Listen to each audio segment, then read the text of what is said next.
Okay, ladies and gents, boys and girls, Friday, November the 11th, 2022. What's going on? Let's make sure audio good, video good. No technical issues on this side. Good deal, good deal. Looks like we're good to go.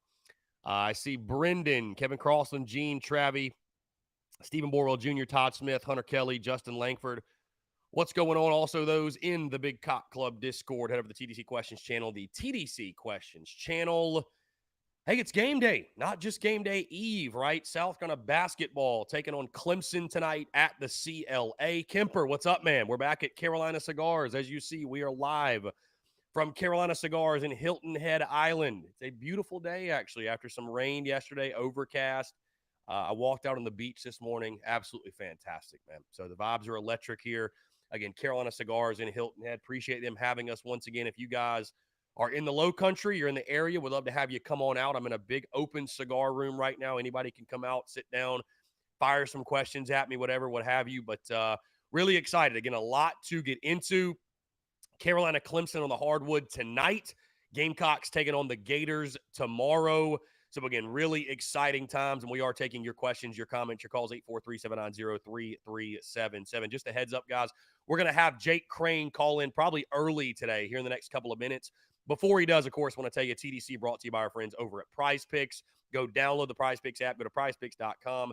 Use the promo code TSUS to receive a 100% deposit match up to $100. That's with our friends at Prize Picks. So many fans and listeners of the show have made tons of money with our friends at Prize Picks. By the way, guys, you play college sports, pro sports. You can play college basketball. Yes, that's right. That's right. I think Gigi Jackson was total points was 18 on Prize Picks, which I think he was right at that number. So they're doing a good job hammering that early. But yeah, prizepicks.com. Go download the app. Use the promo code TSUS at sign up to get a 100% deposit match up to $100. Check them out and tell them that Chris from the Spurs Up sent you. Also, by the way, yes, women's basketball taking on Maryland tonight at 6 o'clock.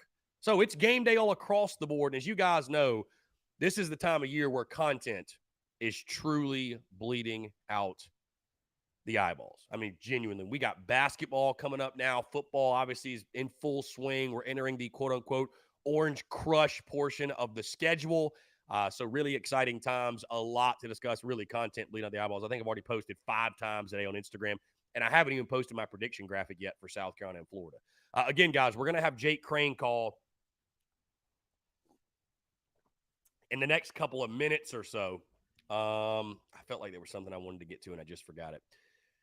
I don't know. Anyways, we are at Carolina Cigars, Hilton Island, and all the Low Country Gamecocks. We'd love to see you guys out here, and excited to chat with you all here today. Oh, I know what I wanted to mention. The fact that Carolina Clemson, the men's game, is not even on TV. Not even on TV. I mean, listen, I know that both these teams are not going to be very good this year. I know that basketball takes a back seat to football in the Palmetto State, but that's wild. That's wild to me. I mean, it really, truly is wild. That game can't even get on television. Can't even get on television. So hopefully the CLA is packed out. We'll be watching it still, right, on SEC Network Plus or ESPN Plus or wherever it is. But, yeah, that is how we'll rock and we'll roll and we'll operate. And, of course, we'll cover the game. Hey, we'll probably be watching the game.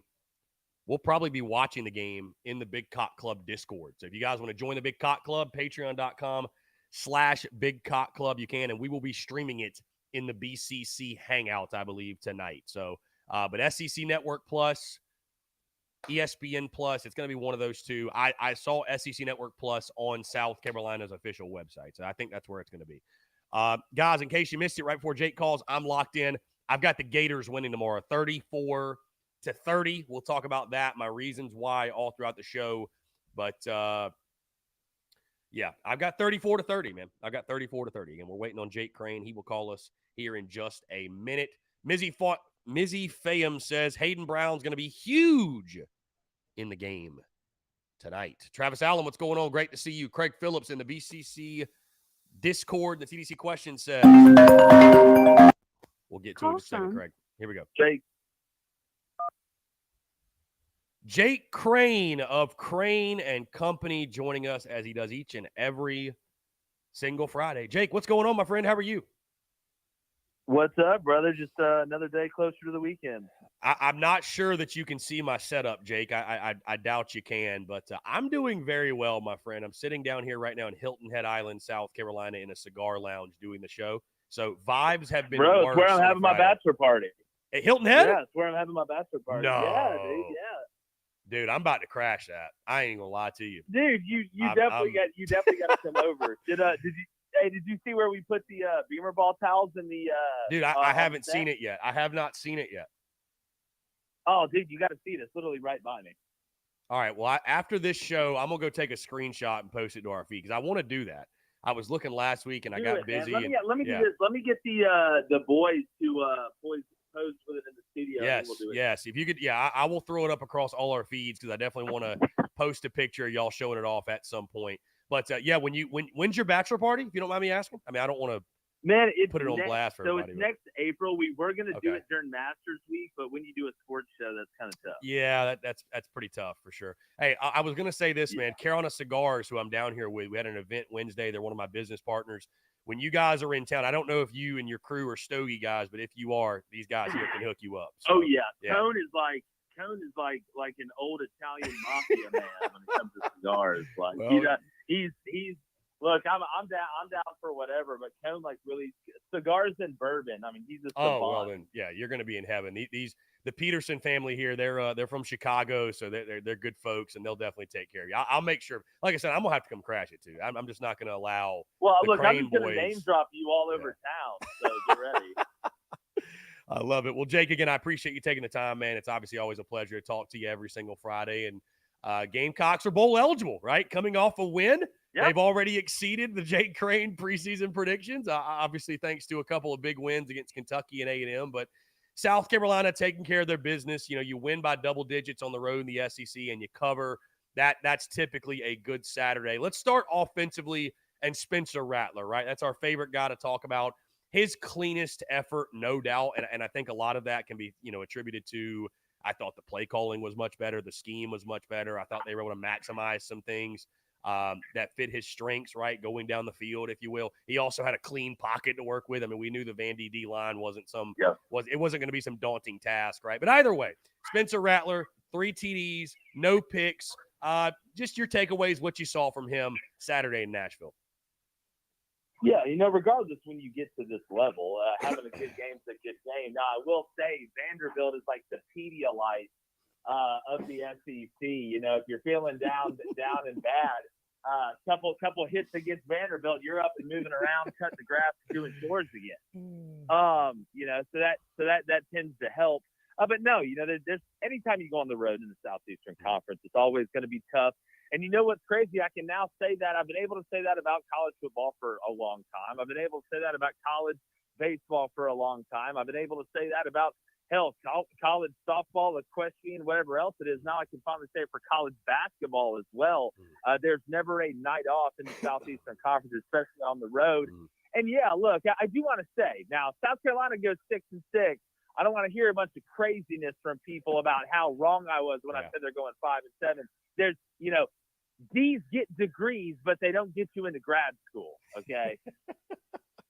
Hey, that's a very good point. Trust me. I will not be one of those. And 6-6 could be in play when you look at the rest of the schedule. We'll talk about that in just a second. Again, I'm sure you were able to go back and watch some of the game. It's funny, Jake, ironically enough, they've got TVs here in the cigar lounge and they're actually replaying the South Carolina Vanderbilt game for what it's worth.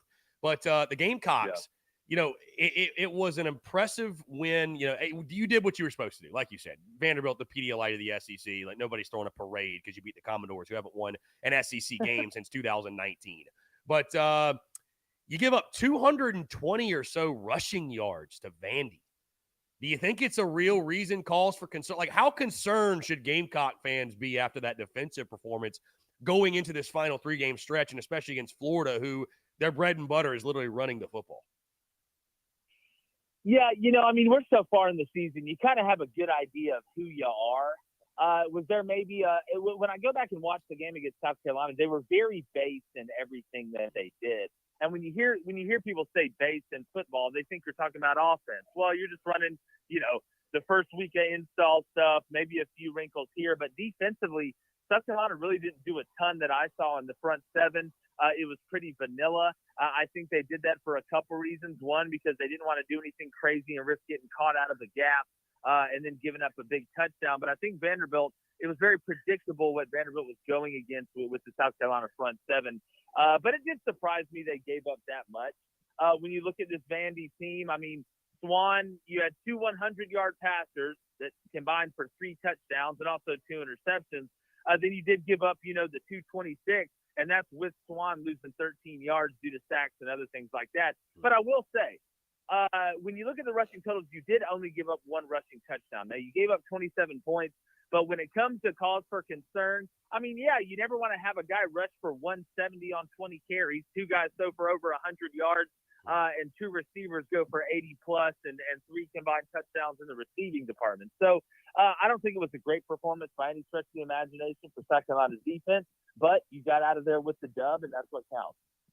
Now, looking at this game tomorrow, Jake, speaking of great quarterback play, Anthony Richardson, who has really come on of late. It's interesting, Jake, and I've been beating people over the head with these trends all week, and I'm sure folks are tired of hearing it. But like you mentioned, you get to this point in the season, you go into game 10, the identities are established, right? It's not like early in the year. It's like, well, we don't have enough of a sample size to – you do now, right? It's like these teams have very clear identities. You sort of know who you are. This is probably not the time of the year you're just going to go reinvent yourself. That doesn't mean that, weird things can't happen. It's college football. We all know better. But the identities are pretty well established. So you look at South Carolina, 6-0 when they force a turnover, 0-3 when they don't.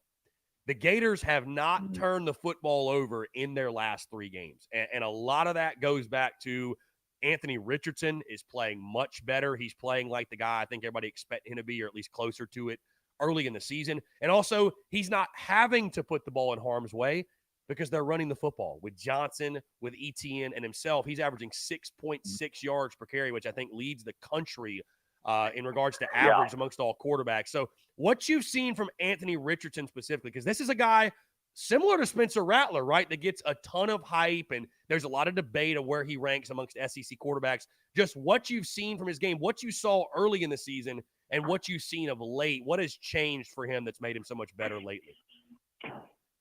Well, I said this going into week 4 or week 5. I cannot figure out why the hell Billy and them weren't using his legs more to open up him in the passing game a little bit. They were trying to turn him into a pocket passer, and that's not who he is right now. That doesn't mean that Anthony Richardson can't be a good thrower of the ball, but if you watch him play, he's not where he's going to be from a progression reading standpoint. He's not where he's going to be from being able to put touch on the ball consistently. He has that ability, which is, you're born with that. That's not something that's really a learned trait. But they're starting to use him in a role where you really have to fear his legs almost in every play. Because we watched him. I mean, hell, just go back and turn on the tape from Texas A&M. This guy can score from anywhere out. I mean, he's like Steph Curry. The minute he walks in the gym, he's a walking bucket if you give him the chance. So when you look at the turnover situation with South Carolina, turnovers will always be one of the biggest stats. What I always like to look and see is where are you turning the ball over? If you go back and look at a team's overall record, go back and look at the yard lines where they're turning it over. That's going to tell you a lot more than just the final turnover margin. Because while turnovers is a big stat, it's a huge stat. While penalties is a big stat, it's a huge stat.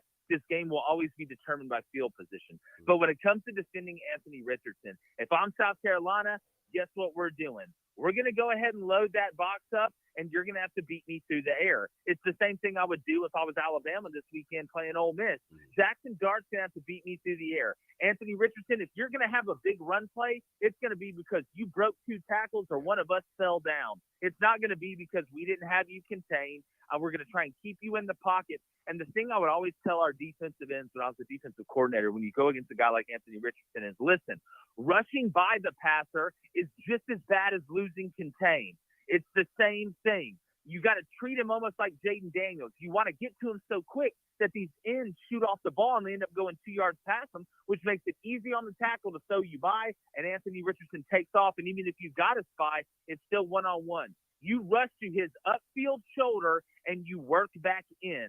That's how you beat this guy. Tennessee didn't do it, and he murdered him on it. It takes away sprint out, a lot of different things where they try and get Anthony easy throws.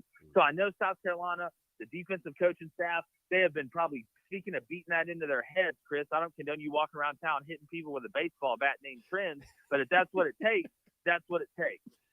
Yeah, I would imagine certainly. And again, one of my keys to the game is eliminate the quarterback run game, or at least limit it.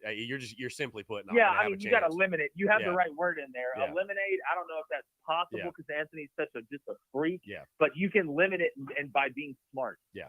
Yeah. No, I would agree. And you look at the other side for the Gators, and again, it's year one, right, for Billy Napier. So a lot of things are a work in progress. But I mean, on the defensive side, I like you mentioned Vanderbilt. It's Vanderbilt, but I think this should serve as a really good opportunity for South Carolina. A team and an offense that's been under a lot of scrutiny, and deservedly so. But Marcus Satterfield has caught the heat. This might serve as an opportunity for him to go on a bit of a revenge tour, if you will, because you just did what you did against Vandy. I mean, Florida has been abysmal defensively. They can't stop anything. Tennessee, their weakness is defense.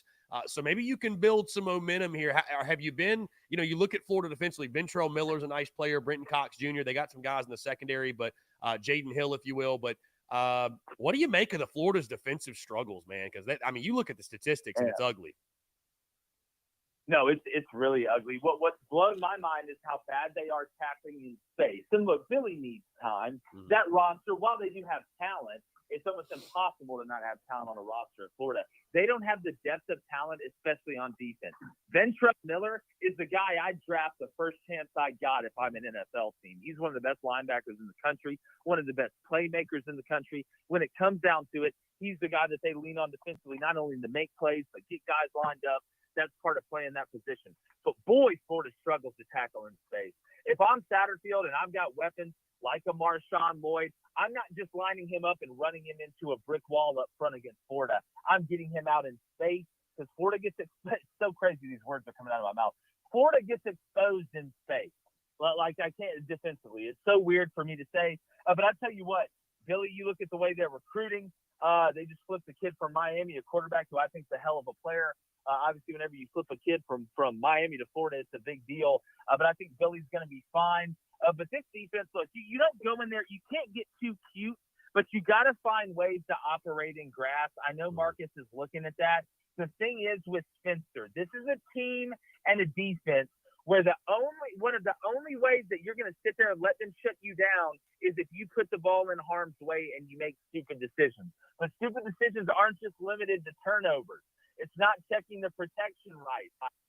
Understanding kind of the flow of the defense and what you're seeing from the back end. So if Spencer and this offense goes in there and just watches the tape and says, oh, man, we're going to score 40 against Florida, that's when they sneak up on you and you screw up. So they're bend but don't break. They've been a lot of bend but break lately too. Yeah, and I think, Jake, you look at this game, again, you mentioned year one for Billy Napier. They're 5-4. And I said over the summer that I felt like Florida was one of the greatest mysteries in the SEC because, like you mentioned, it's still Florida, right? They've got talent. They're starting 22, can go out there and compete against anybody, but it's the depth that's obviously giving them issues in year one. And so, I thought it was really interesting. Fans, a lot of Gamecocks after last year, you beat Florida 40-17, and a lot of folks wearing garnet and black looked at this game and almost took it for granted in a sense. And I just kept saying, this is South Carolina. You've won in the Swamp twice in your all-time history, 10-14. To think that we're just going to waltz in there and get an easy W, I think it's going to be a much tougher game. And look now, right? Florida's an 8.5-point favorite. We talked about identity and what these teams are. I do think, Jake, this is going to be a higher scoring game. A lot of the, and I've picked the Gators, by the way, in case you missed it, 34-30. A lot of it comes down to, for me, which offense do I trust more? And I think South Carolina's recipe for victory, it's very clear-cut at this point in the season. They've got to get opportunistic takeaways and beamer ball, right? And just hope the offense does enough. And while that's worked at times, it's really hard to bank on that, right? On a week-in, week-out basis, especially, again, when you're going up against a Florida team that has not been turning it over of late. So how do you see this one playing out? Again, I think it's obviously a huge toss-up game. It's a huge game for both sides, right? Because I think Florida looks at South Carolina as a team kind of the way South Carolina looks at Kentucky. And I know fans don't want to hear that, but Florida expects to beat South Carolina. Let's just call that for what it is. They do. They think they should beat Carolina 8 or 9 times every decade, right? I mean, it feels like for them a game they should win damn near every year. And for South Carolina, you begin this Orange Crush portion of the schedule with Florida, Tennessee, Clemson. I think you look at those last 3, this one's probably the most winnable if you're going to hit the over 6.5 win total in Vegas and get to 7-5 and set yourself up for a nice Florida bowl game. So long story short, Jake, how do you see this one playing out? Is South Carolina able to follow the recipe for success that I mentioned, or do you see Florida getting their 6th win and getting to bowl eligibility tomorrow afternoon? Man, this to me is one of the hardest games to project. Now it is in Gainesville, correct? Yes. 4 o'clock kick, sellout, right, senior day, all that good.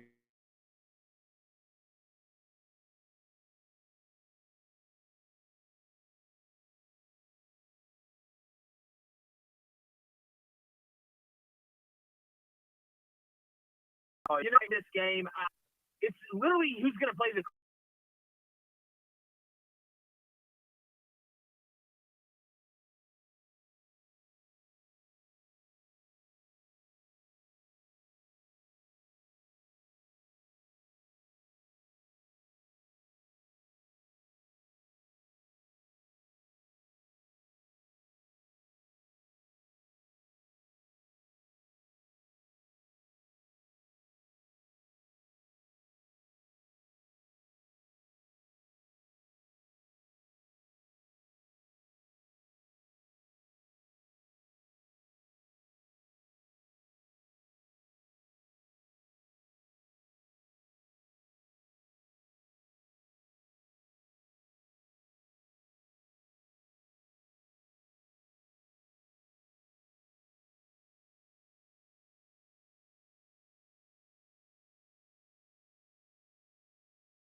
Florida, man, they just fired their coach.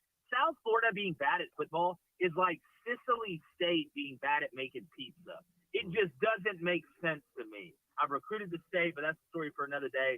But I think this game's going to be very physical. I think this is going to be a very physical, quirky game. But give me the Gators. Let's go 33-24. 33-24 Gators, and I'll tell you this. I'll tell you this, Jake, that this has been one that's been a pretty easy answer for me from the jump. I went on a Florida Gators podcast on Monday, Stadium and Gale. Shout out to those guys. They do a great job. But, it's funny. We were talking about the game, and you speak of these two teams being mirror images of each other. I was just venting my frustrations or just expressing my concerns, right, about South Carolina. And they stopped me, and they were like, are you sure you don't cover Florida? Because you're saying the exact same things we've said all year. So it's these the two – Fuckermanship. Yeah. So, but it's one that, Jake, I'm someone that I don't lock in my predictions right until Friday, but I sometimes it's very obvious. And then sometimes I go back and forth. This is one that I've been a Florida lean since literally like Sunday. You know what I mean? I'm not saying that Florida is like, it's not like you're playing Georgia, but if South Carolina is able to go in and more so, this is why I'd be shocked. Put up the type of offensive performance that it will undoubtedly take to win the game, that would shock me. And to do it on the road at their place, that's what would shock me. And Chris, I know it's a new coach and there's a lot of new guys on the roster, but they remember last year. Right. They don't think the players never forget that stuff. You tend to remember the beatdowns more than you do when you beat down somebody. Yeah. That's just the way that competition works. But again, like I said at the beginning of the year, whether it's 5-7, whether it's 6-6, if I'm a South Carolina fan, I could not be more happy with where the program is right now. Shane Beamer was able to keep his head out of the water with the worst roster, like these last 2 years, okay? His first 2 years. This is the worst the roster is ever going to be for South Carolina under Shane from a depth of talent standpoint. And that's what wins. Like we always talk about, it's not your first 22. It's not even your first 44. You beat people at this level with your first 65, and Shane is doing nothing but supplementing that roster. It's like playing Grand Theft Auto. You know, you got to go out there and get your money a little bit before you start going and get the Ferraris and doing the big hype stuff. Shane's out there just stacking the bread up before they go after the diamond ring. I love it. Jake Crane at Crane and Company. Hey, Jake, last thing before I get you out of here, the SEC slate. You mentioned Alabama, Ole Miss, Tennessee, I think, with a really intriguing game against Mizzou, Texas, TCU. We got great college football this weekend. What games stand out to you? Oh, man, TCU going to Texas. Texas can break the Big 12's heart twice in 1 year. Oh, I'm leaving. Sorry, I'm your biggest brand. I'm out of here, and we're going to keep you out of the college football playoff in 2022. That's the game. Max Duggan, Quinn Ewers, Bijan Robinson versus the freak show that's running around TCU's wide receiver room. It's a who's who in that one. So that's going to be a hell of a game. LSU at Arkansas. Nobody's really talking about this game. This is a rivalry game, and LSU's coming off a big emotional high, going to play a team that's good enough to beat you, even though it's been a triage 10. Obviously, Bama and Ole Miss, but Georgia goes to Mississippi State. Mike Leach is one of those guys that beats teams that he shouldn't and loses the teams that he shouldn't. I'm not saying Mississippi State's going to beat them, but that's a very interesting matchup with Georgia coming off that win against Tennessee. So there's a couple out there nationally. There's a couple out there, obviously in the SEC. And then, hell, man, UCF and Tulane, top 25 matchup. It's going to be pretty interesting. Jake Crane of Crane and Company joins us every single Friday. Jake, I'm gonna hit you up after this, man. I need that screenshot of you boys holding up the towels, man. I got to get that from you. Yeah, I'm gonna get it to you. Yeah, you're the man, Jake. I appreciate you, man. We'll talk soon. Anytime, brother. Y'all be good. Yeah, man. Later. Great stuff from Jake. Can you guys still see and hear me? I see Travis Lee saying we are freezing up a bit. Is that correct? I don't know, man. Everything looks good on my end. So I don't know, Travis. It might be you this time, believe it or not. Shulin, the last time Shane Beamer went to UF, we won the SEC East. Yes. Beamer's got very good memories. It was funny. He was talking about that. He was talking about that the other day. I think Tuesday he was talking about that. Just saying that, the last time he was like preparing the team and getting them ready and working on special teams. And of course, Florida takes the opening kickoff back. And thankfully, right, that that didn't mean a whole lot when the dust settled, right? The Gamecocks were able to kick Florida's ass. And Steven Garcia, Alshon Jeffrey, Marcus Lattimore with the huge night, that defense. So hopefully more fun times. It's crazy, though, when you think that South Carolina has only won in Gainesville twice. So, anyways, guys, we'll see if they can do it tomorrow. I've got 34-30 Gators. Would love to hear your score prediction. The phone lines are.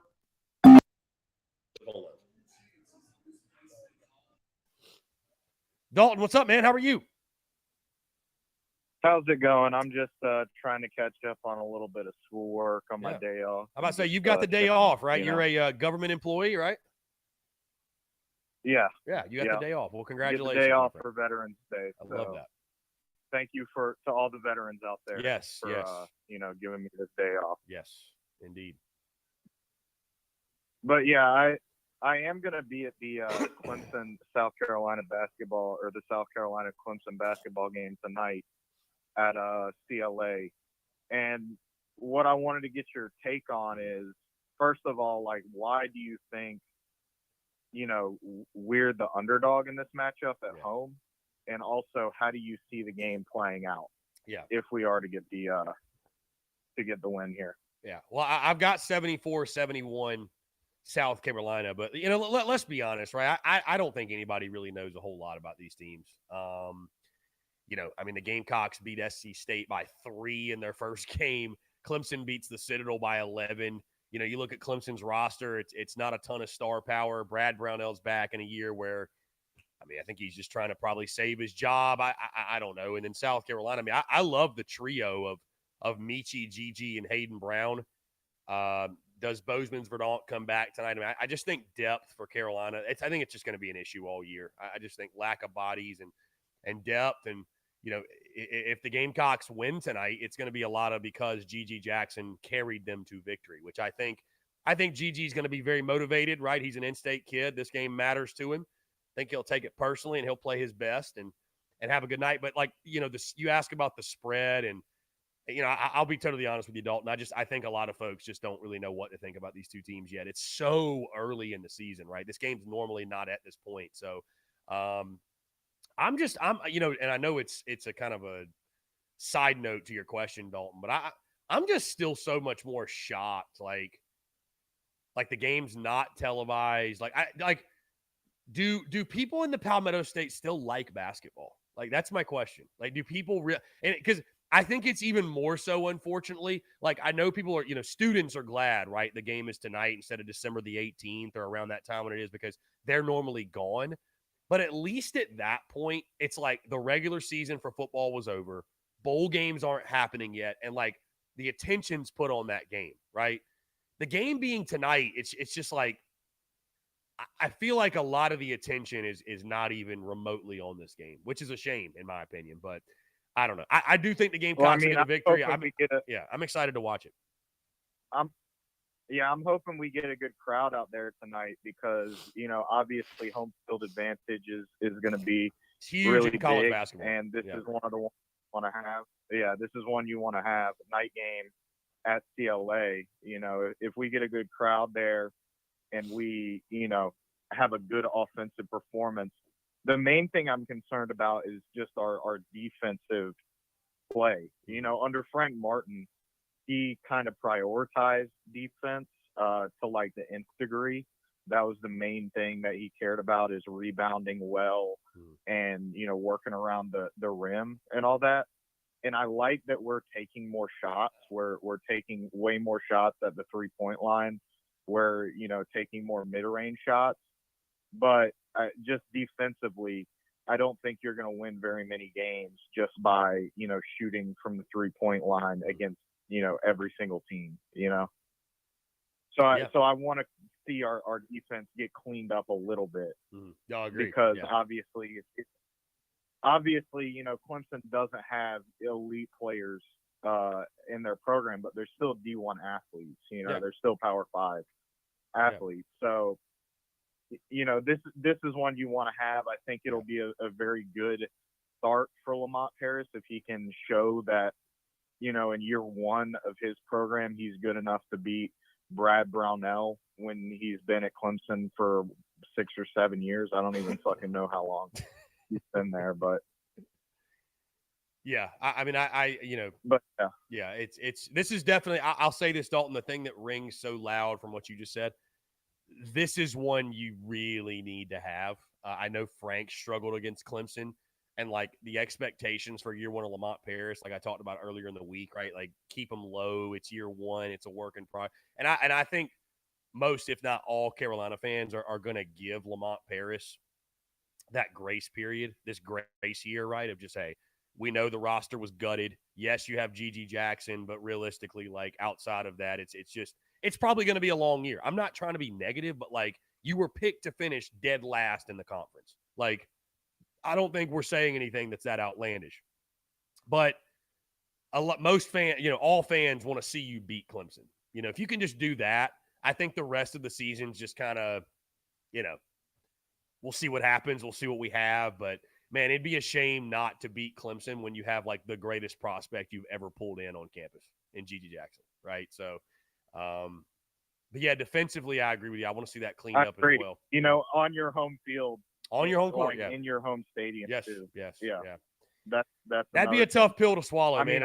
And it's just like we're so sick of losing to Clemson in everything. I mean, I hate to say that, but like, I mean, football's king, but like, it sucks when you're just. I mean, they got the better of Carolina in every major sport last year. You know what I mean? So. Well, last year the reason why we lost to them in basketball, in my opinion, was the is COVID just thing, because of the COVID. Yeah.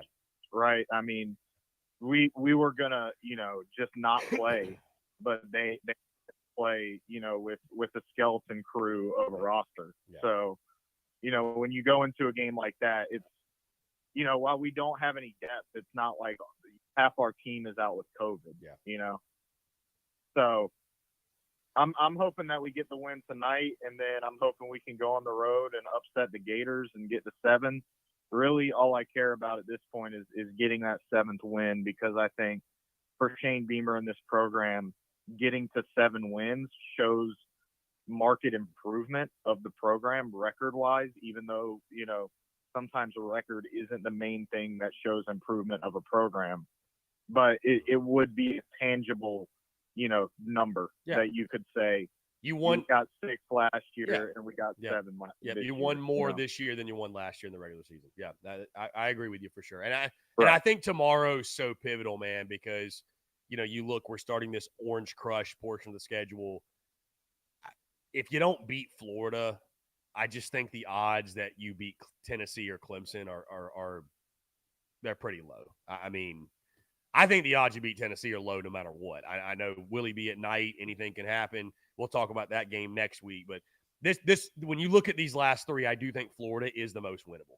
Like you need to take advantage. You know what I mean? So, and it's a first-year head coach too. I mean, while Florida does have a lot of talent, I mean, it just seems like this is not what Florida normally is. Mm-hmm. I think, under Napier, they're going to get better. Will they, be on Georgia's level? Probably not, but they will, have more talent than more often than not. And the Swamp, as we know, is one of the hardest places to play in the entire sport. So, if you can go on the road and even squeak out a win by a field goal or something close like that, it will show that this team is taking a step forward in first performing on the road, and second, being able to make a cohesive game plan offensively. Yeah. But, I like how we stack up against them. They're a run first team, and in a lot of these games, the games we've had the most success, we've been able to stop the run.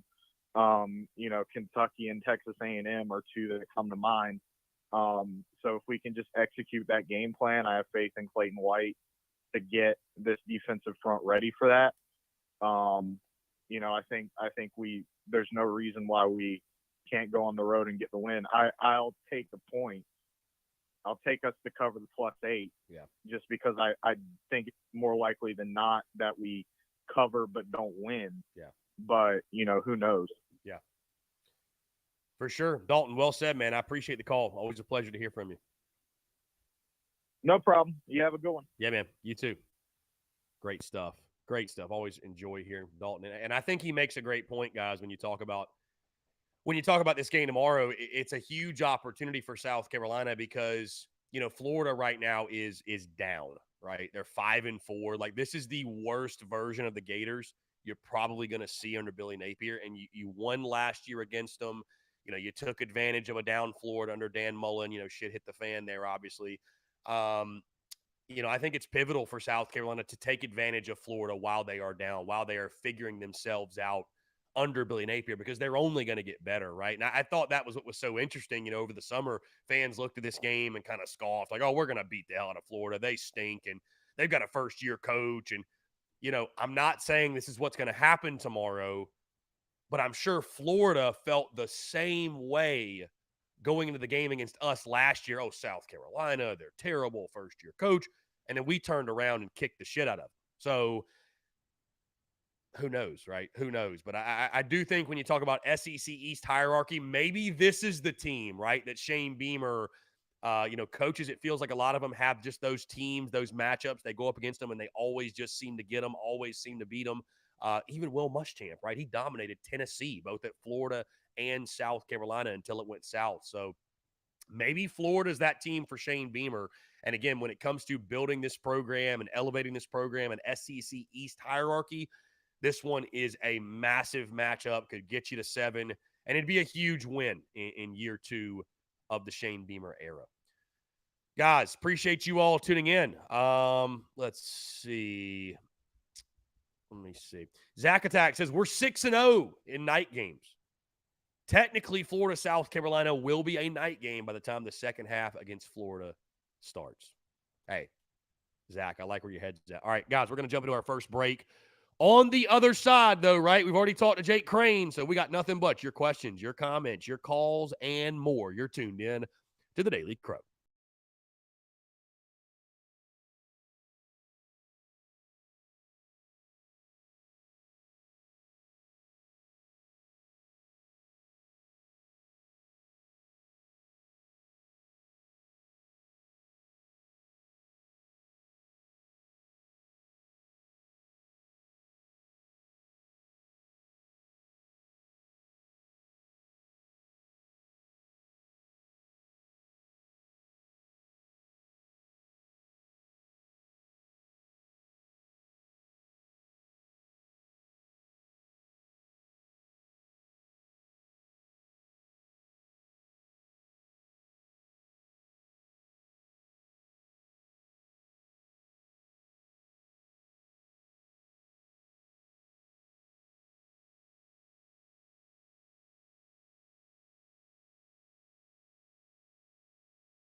All right, what is up, guys? We are back.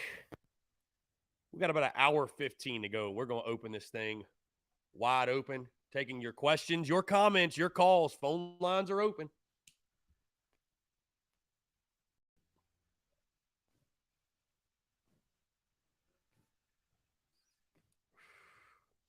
Definitely want to hear from you. When in Rome, do as the Romans do, as they say.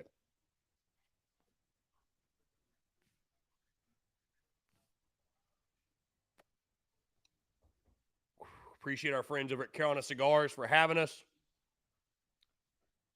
Great day to have a day, as one wise man once said, eh?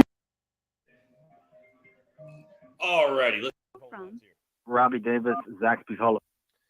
Robbie, what's up, man? How are you? I'm doing good. How's that Stokie of yours, bro? Well, I just lit it up, and it's pretty fantastic. I'm not going to lie to you. It is somebody asked, it is a My Father cigar, and it is a CT edition. I don't know. Those guys could probably give me more information, but it's a My Father, which My Father cigars are really good. So I do know that. But yeah, it's fantastic. How are you, Robbie? How's your day going? Aside from the horrible weather last night, I'm doing fantastic. Hey, man, rain is a beautiful thing, dude. Without the rain, the plants couldn't grow. Rain's a blessing, my guy. Rain's Facts. a blessing. Big facts. Rain makes corn, and corn makes whiskey. And corn. Whiskey makes my baby a little bit frisky, as they say. Frisky indeed. Anywho, okay. I think this is going to be a big opportunity for our defense tomorrow to prove a point. And I think in order for us to obviously this is a given, right? In order for us to have a shot at beating Florida in the swamp tomorrow afternoon, when the opportunity represents itself on third down and third down in obvious situations, and what I mean by that is like it's very obvious they're going to pass. It's too far. Like it's too far away for them to run. Obvious right? passing downs. Yes. Get them off the field. Get the offense the ball back. And hang on to that ball as long as humanly possible, but score at the same time. Because Florida's athletes, any team's athletes can't beat you if they're sitting on the sidelines twiddling their thumbs, okay? That's a fact. That is a fact indeed. And if their defense is as abysmal as we think, if I obviously I'm not, but if I was Satterfield, I'd be testing that defense every chance I had. Mm-hmm. Throwing a deep post route, doing dough routes, wheel routes, anything I could possibly think of. Okay, that's what I would do if I was the coach, but I'm not, obviously. And I still think we'll win 38 or 35 to 28. I still think we'll win. And I also think I don't know how good their, I guess you could say, punt blocking or whatever, what have you. I don't know how good Florida's punt for blocking and keeping their team from blocking a punt. I don't know how good they are at it. But if I was Beamer and the special teams staff, okay, I would be like, figure out a way that we can steal a possession and make Florida have to hurry up. Because I feel like if we force Florida to get into a hurry up situation, they'll panic, do something stupid, and we'll get a turnover, maybe a pick six, a fumble recovery, who knows. Okay, stuff like that is going to happen tomorrow, and I'm going to also give you my 2 predictions for the games tonight. Okay, I already gave the women's game. I already gave you my prediction for the men's game. My prediction for the women's game, we're going to absolutely kill Maryland. Okay, it's not even going to be close. I would be shocked if we're not up by 40 before the half. Yeah, I mean, dude, I say this with the utmost respect to people, because I know we're all Gamecocks and people get worked up watching their favorite team no matter what. Like, and I'm not being disrespectful. I don't know why people get worked up over the regular season for women's basketball. For us. I don't. Because I don't. I trust Dawn and the team more than I worry about. That is, you know what I mean? Like, we're going to be fine. Right. I said it all last year. Like, we're going to be fine. And I know we didn't lose a lot. I think we only lost 2 games. But it's like, yeah. Right. What do I predict for the game tonight? Gamecocks win, which is pretty normal for them. Yes. Yeah. Absolutely. Yeah. But I think the women will definitely take care of business. We'll kick Maryland's ass. They'll say thank you, and we'll go about our business. And just go from there. Yeah. But as far as the actual prediction goes, I really don't know. Like,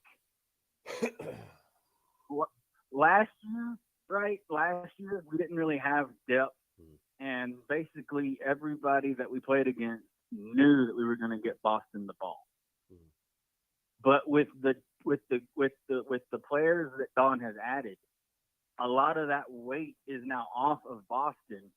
So now she's not obviously, yes, she got a double-double, shocker, in the season opener. She had 11 points and 11 rebounds, okay? And when I told my dad that, he was shocked. He was like, she only had 11 points and 11 rebounds? I was like, Dad, our team is a lot deeper than it was last year. So I definitely think Boston will probably get another double-double tonight. And I think we will win the game. Obviously we scored what, 101 points in the first game. Mm-hmm. Do I think we'll probably score 100 tonight? Maybe, but I'm not going to predict that high. No, I'm not going to do that. I think we will take care of business, and it'll be 85-40 is my prediction. 85-40. I love that. Yeah, it's gonna be an ass whooping. It's not gonna be pretty.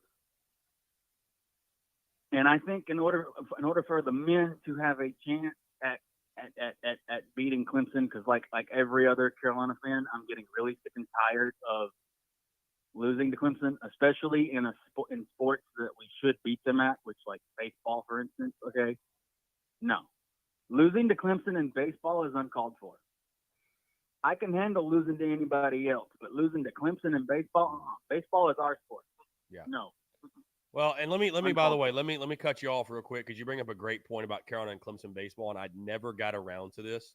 And I love the D1 baseball guys, right? Aaron Fitt, Kendall Rogers. They do a great job at d1baseball.com.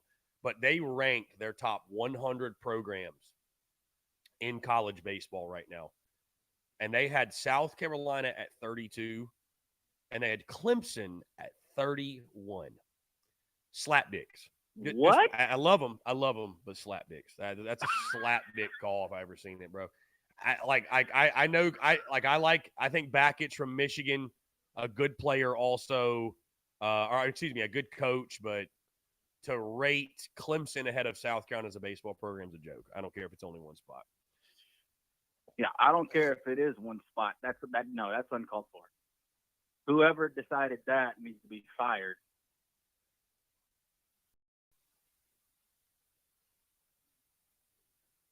Anyways, I like those guys, but that's crazy to me.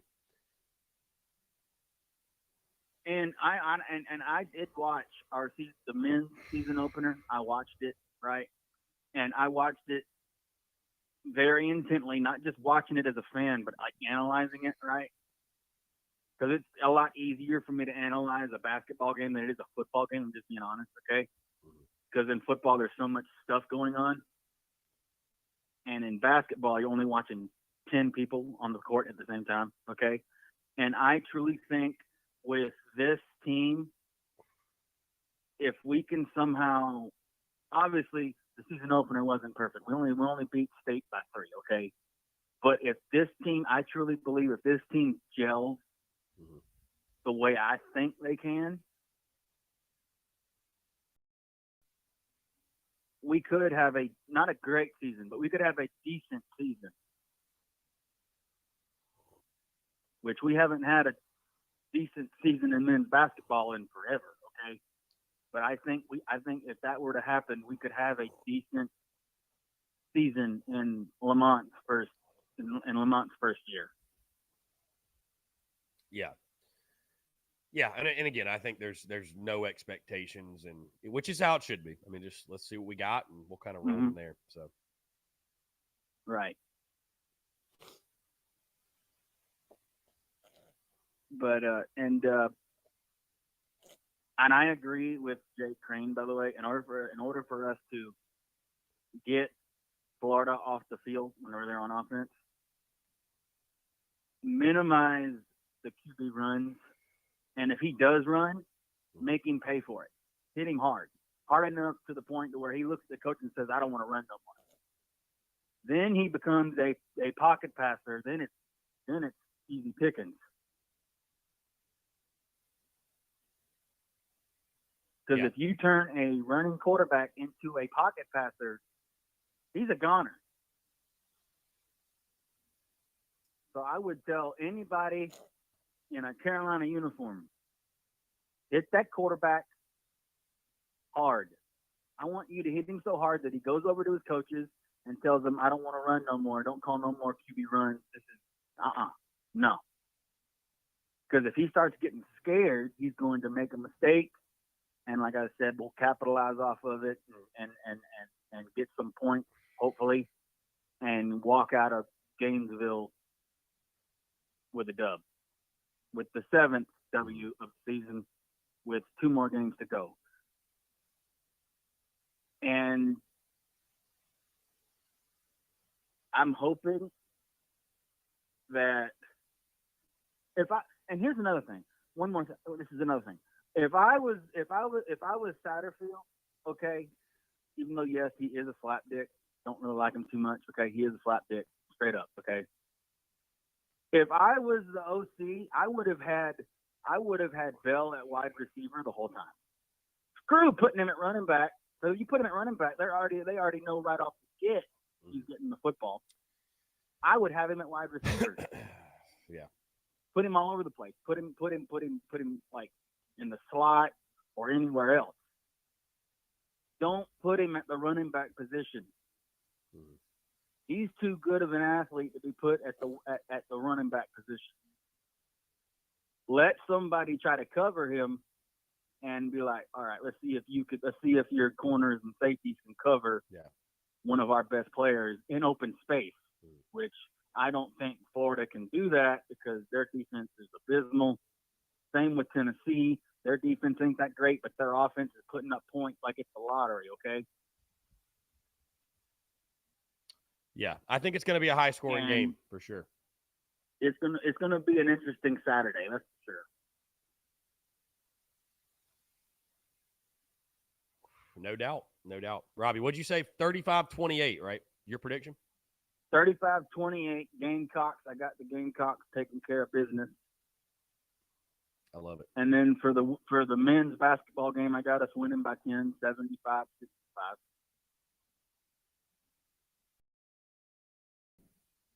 And the women's game, 85-40. Beautiful. Robbie, always taking care of business. Yeah, always a pleasure, my guy. I appreciate you calling in. Hopefully all of your predictions come to fruition. I hope so. I can't stand Clemson. No. They need to lose. I'm happy they got their brains beat in against Notre Dame, but I'd love to see them lose again. Because if they lose again, then they're definitely out of the playoff. Yep. No, I think they're already out, my guy. I don't think an ACC team with one loss is getting in. With their schedule, if you don't go undefeated, you're not going to get a whole lot of credit, even if they win out and win the SEC. Yeah, I don't think they'll get much credit. Robbie, always a pleasure, my guy. Hey, have a great weekend. Tell Uncle Boudreaux I said hello, and we'll talk to you on Monday. will do. All right, brother. Take care. Great stuff from Robbie Davis. All my folks in the TDC Questions channel, the Big Cock Club Discord, commenting. Yeah, those of you that are wondering, this smoke is fantastic. Kevin Crossland, is Marshawn Lloyd playing tomorrow? So, Shane Beamer updating in his call-in show last night, saying that, Lloyd practiced Wednesday. The bone bruise is one of those things that you got to keep. I would say he's not going. Like to me, if there's most of the time around here, it seems like if there's uncertainty about a guy that late in the week on Thursday, I genuinely highly doubt they're playing. Highly doubt it. Highly doubt it. So, we'll see. I mean, maybe he does tough it out. Maybe he goes. I don't know. I noticed that too, Brendan. Robbie Davis picked. I mean, I loved on the women 85-40 against Maryland. Like, I think if the game was going to be that lopsided, they wouldn't have it on ESPN2, right? I mean, I wouldn't think so. Guys, again, appreciate y'all tuning in. Phone lines are open. Let me also say this. You'll notice if you go to our Twitter today, and Jeff Bolton, wonder if he has merch that says "Great Day to Have a Day" on it. I've actually got a hat. It's a denim hat. Jeff, if you want some merch with that on it, let me know. Shoot me a DM or shoot me a message or however you can. I can make anything. So if you want some Great Day to Have a Day merch, maybe I should do that. Like go across and make some more merch with the slogans on it. I've got Great Day to Have a Day. Feels good to be good. Business, comma, man. Might need to make some beauty in the banter. The beauty's in the banter. That to me sounds like a great slogan there. The beauty's in the banter. Travis Lee says, Chris, what did you think of Beamer taking shots at the fans again? Travis, are you talking about the comment on his call-in show last night? We can discuss it. I mean, I didn't take it. Whatever, man. It is what it is. I didn't take it too personally. Let's see. Trying to get to the post and see what the reaction on Facebook is. I'm sure it's pretty wild. Let's see. Facebook is not loading for some reason. Just go to Twitter. Here we go. So, last night on the call-in show, Shane Beamer, out of context. Well, they had Shelly Smith on, right? The soccer coach. They had Shelly Smith on. I'll get you guys' take on this.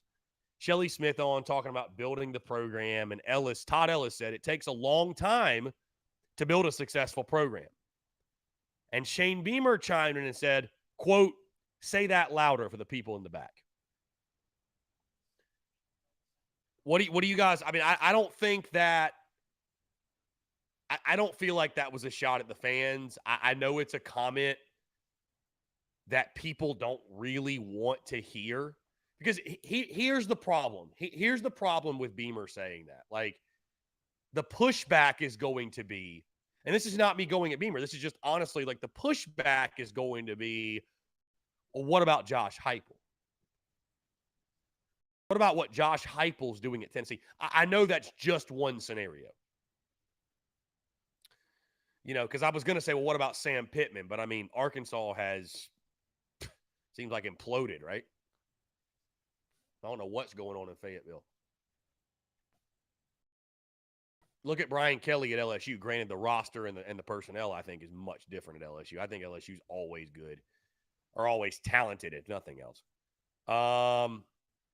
So I don't know. I mean, did you guys take that personally? Did you guys take that as a shot?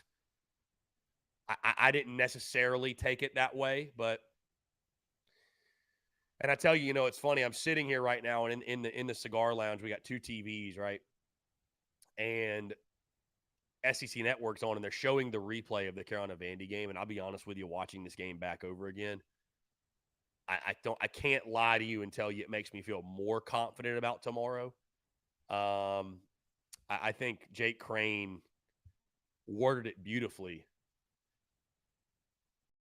that Vanderbilt's the Pedialyte of the SEC, right? Like if you're struggling, take a couple of hits at Vandy and you're back to 100 again. So tomorrow will resonate a lot more with folks. If the offense can play well, you can win the football game. That's gonna go a lot farther, right? Like I had DJ Swearinger on the show a couple years ago, and DJ made the point, like beating Vandy is not the standard at South Carolina. It's never been the standard, right? And so I don't know when this transition is going to happen, because I do agree. Listen, it's early in Beamer's tenure. It is about building the program. But at some point, like when does it happen where I just, how do I want to phrase this?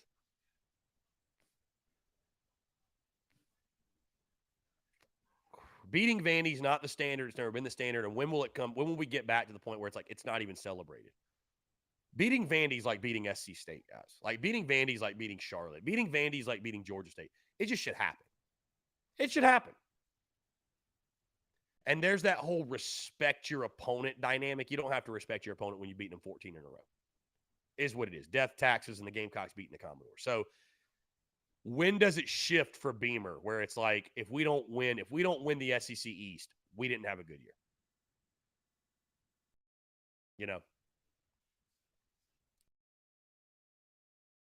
So, and Brian Dean says Josh Heupel has had more pieces in place. His system's easier to run.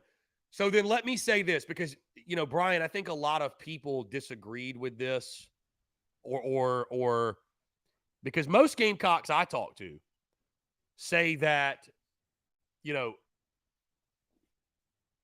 when Beamer, and let me get you guys' take. When Beamer took over, we'll jump to the phone lines first. Call from Jonathan. Here we go. Jonathan, what's up, man? How are you? Doing well. How are you, Chris? I'm doing well. Thanks for asking. What's going on? Well, I just wanted to call in because I thought about this when you said that the Vandy game is on. One of the keys this week is to stop the run, and there's one play that it relates to this question. Yeah. It's at the 4.5 minute mark in the first quarter. I don't know how far into the game you are. Yeah, it's the start of the fourth quarter. Start of the fourth quarter on the TV. Okay. But yeah, no, you're fine. But it happened several times in the game, though, where we are beat in the run just by alignment. Right. So the play I'm talking about, Vandy shifts the tight end out into the slot from the right side of the formation to the left. Mm-hmm. The linebackers slide out. Sherrod Green is then outside of the defensive ends, and Brad Johnson is literally the only guy in the middle of the field. So there is a huge hole.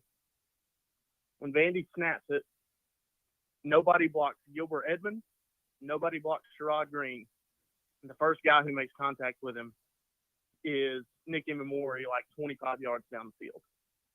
So I guess my question is, do you feel like our defensive scheme of the 4-2-5, like we're too stubborn in sticking with that when we know teams are going to try to run it on us? Do I think we're too stubborn to make the adjustments to win in the run game? Is that the question? To try something different than just the 4-2-5. Like, I feel like that's the only, we lined up with 6 DBs when it's like end of the game situation. They have to pass, right. But like we don't put in a third linebacker knowing that they're going to run the ball, or, even, in that situation, not having somebody else mirror the tight end. Instead, we leave a giant hole in the middle of the field and literally 2 guys go unblocked. Yeah. And we were just beat by alignment. They didn't have to block anybody. Yeah, I mean, I don't know. Are we too stubborn? I mean, I don't think so. I don't want to think so. I mean, I feel like Clayton White has proven he's going to put together the best possible game plan and put us in a good position. Yeah, I mean, the Vandy game's kind of tough to to rationalize, right? Because like that should not have happened. Like it's I'm hoping and praying. Obviously, it's a one-off, but I mean, if you look at the stats, man, we have not been great against the run all year. This defense, call it for what it is. It's very similar to last year, which is what I expected. I thought we'd be a little better against the run, which is what we are. I mean, I think we're maybe 10 yards per game better.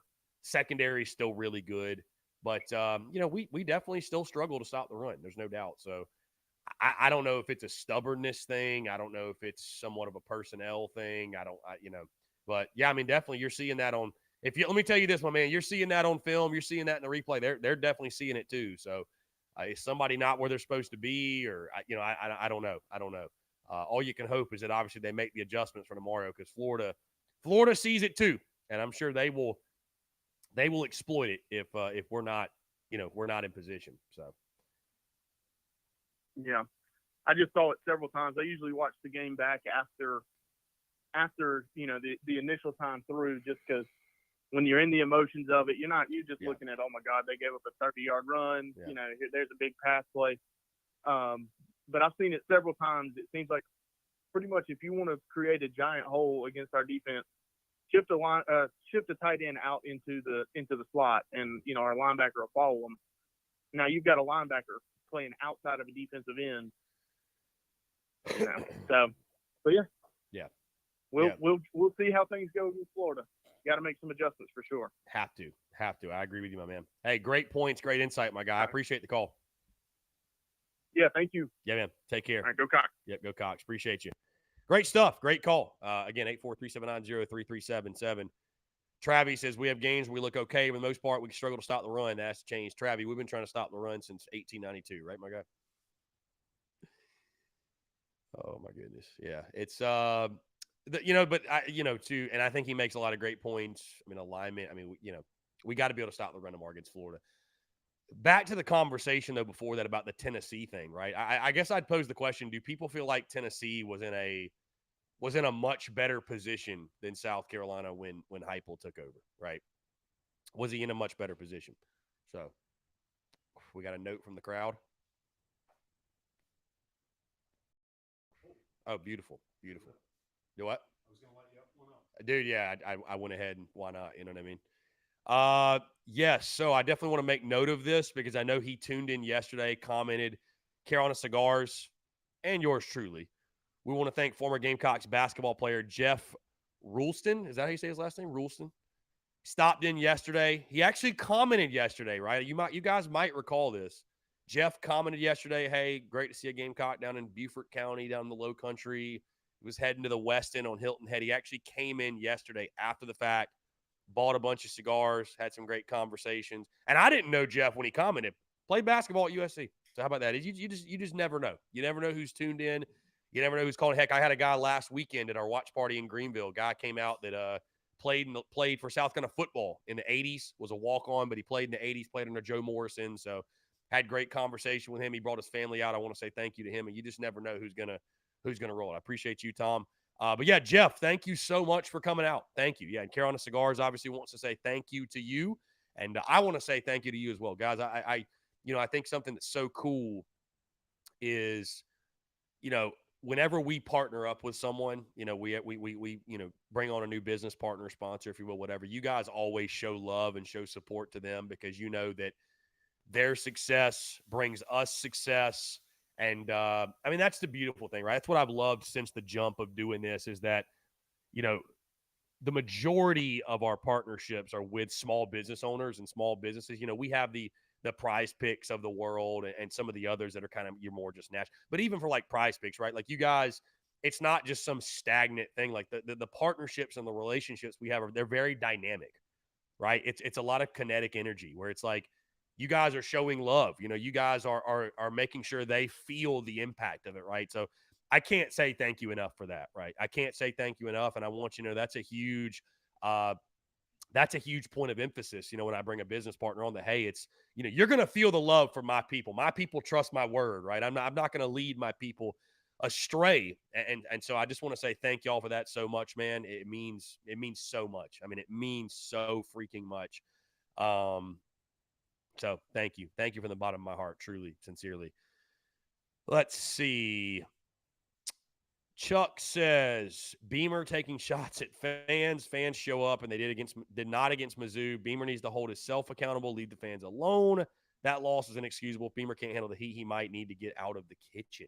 So that's Chuck McIntosh, my guy Chuck, bringing the heat. Hey, listen, I respect any and all opinions, and I like people that can bring the heat, stand by it, and I mean it's yeah, I mean that's I didn't. I'm not going to make much of it, man. I mean, Beamer said what he said about, tell it to the people in the back that it takes time to build a program. But my point about the Tennessee thing, again, was just, do people feel like Josh Heupel took over a much better situation? Because I felt like when those two coaches were hired, people felt like South Carolina was on equal footing with Tennessee. And so that's what makes their success versus our success so interesting, right? Is that, I mean, they're just on a completely different level. So what do you make of it? I mean, I guess Tennessee was in a much better position than we gave them credit for. I don't know.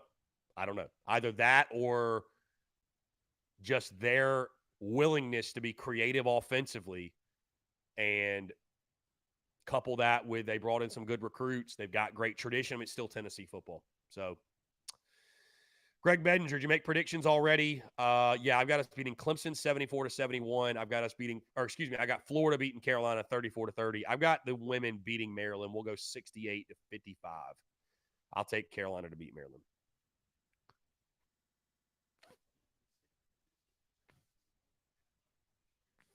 Courtney, what's up? Appreciate you tuning in. We've hit 117, guys. Let's go ahead and jump into a break. On the other side, though, more of your questions, your comments, your calls, and more. You're tuned in to the Daily Crow.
All right, guys, we're back. Taking your questions, comments, calls, 843-790-3377. I want to say thank you so much to everyone tuned in here on this Friday, November the 11th, 2022.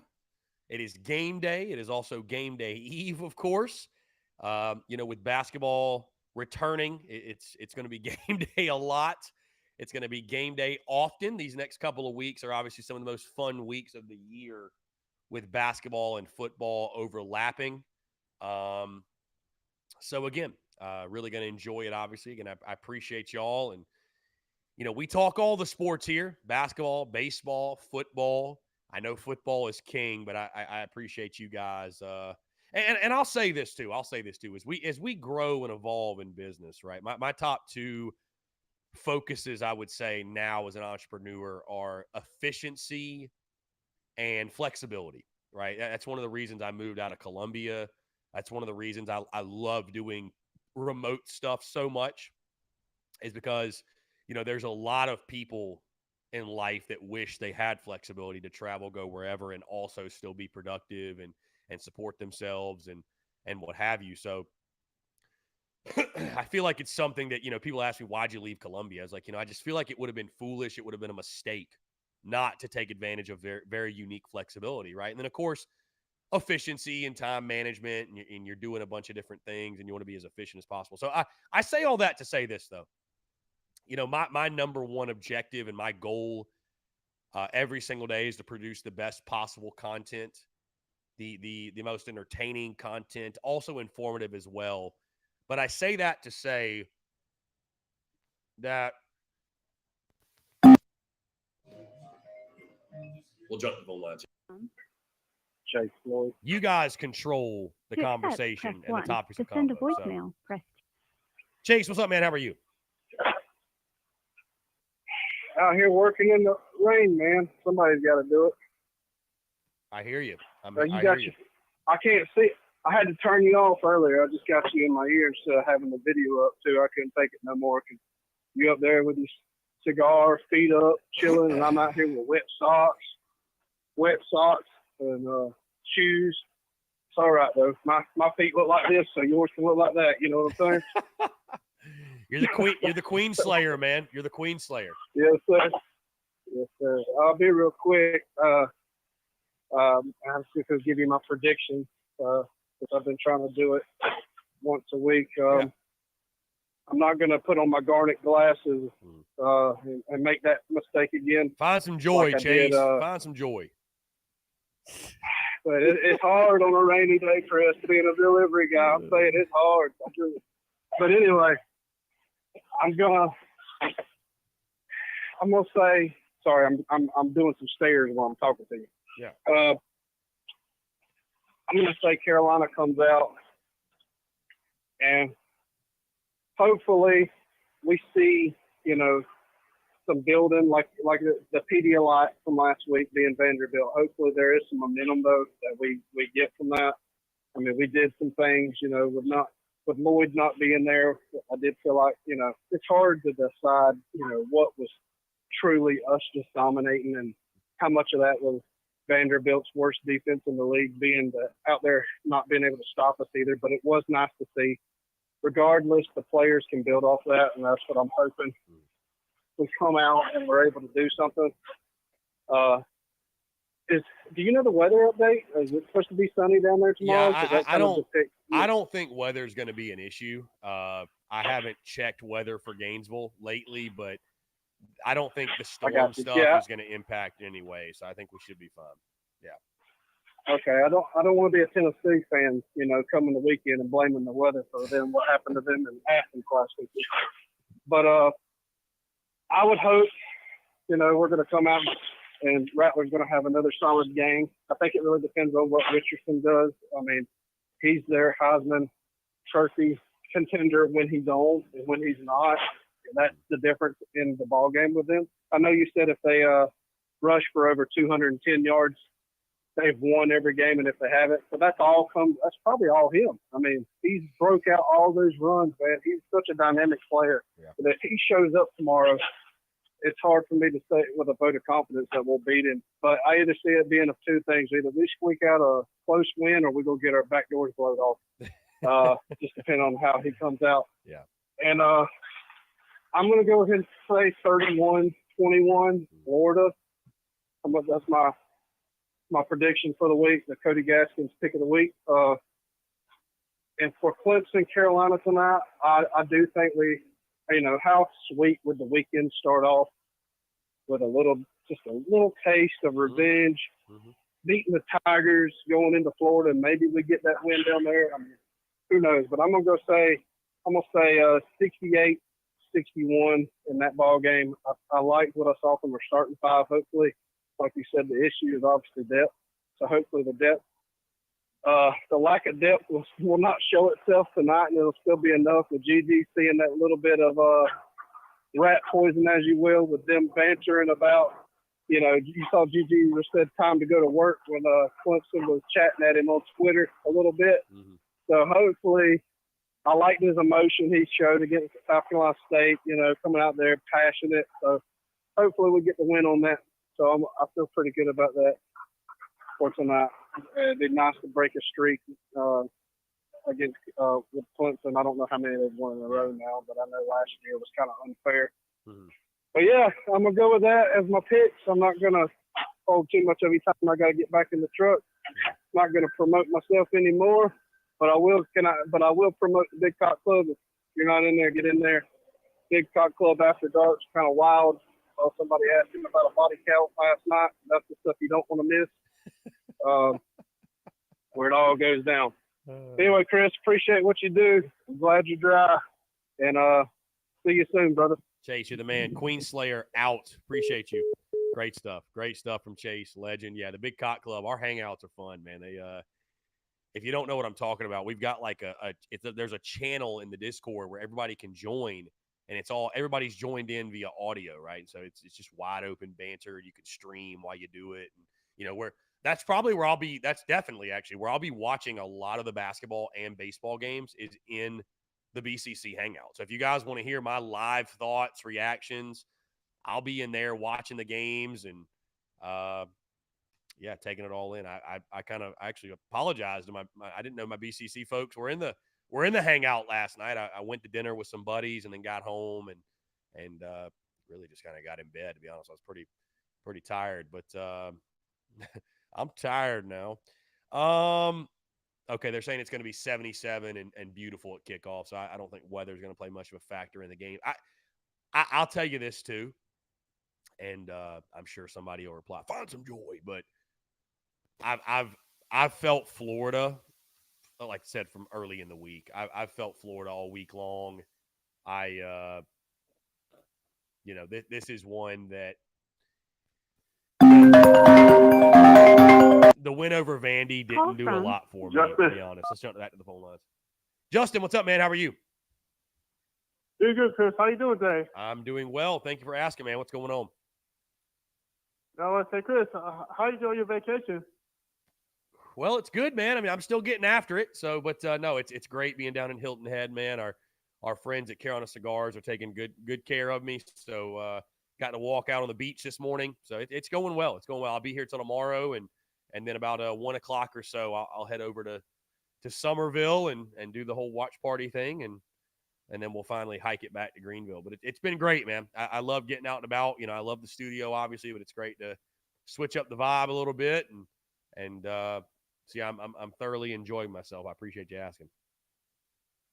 That's good, Chris. Hey, Chris. I gotta do some pitch block, Chris. Go Chris, ahead. Who's the first people got to?